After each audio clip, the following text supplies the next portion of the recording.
নমস্কার বন্ধুরা, শখের রান্নাঘরে আমি চৈতি তোমাদেরকে অনেক অনেক স্বাগত জানাই।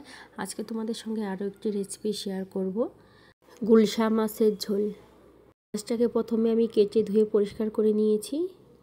পরিমাণ মতো লবণ দিয়ে দেব, পরিমাণ মতো হলুদ গুঁড়ো দিয়ে দেব, পরিমাণ মতো লঙ্কা গুঁড়ো দিয়ে ভালো করে মেখে নেব। কড়াইটা গরম করে নিয়েছি, তেল দিয়ে দেব।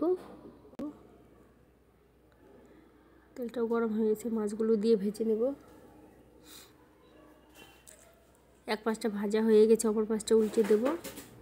মাছগুলো ভাজা হয়ে গেছে, তুলে নেব এবং সেই তেলের মধ্যে দুটো তেজপাতা দিয়ে দেব, কিছুটা গোটা জিরে দিয়ে দেব। আগে থেকে বেটে রাখা আদা পেঁয়াজ কাঁচা লঙ্কা বাটা দিয়ে দেব, ভালো করে একটু মিশিয়ে নেব।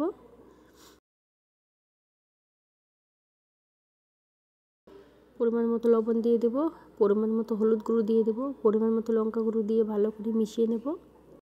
সরি বন্ধুরা, এই কয়েকদিন ভিডিও দিতে পারিনি, আমার বাবা মারা গেছে তাই।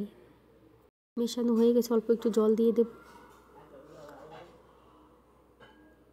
মশলাটা যাতে পুড়ে না যায়। মশলাটা ভালো করে কষানো হয়ে গেছে, জল দিয়ে দেব। জলটা ভালো করে ফুটে উঠেছে, মাছগুলো দিয়ে দেব।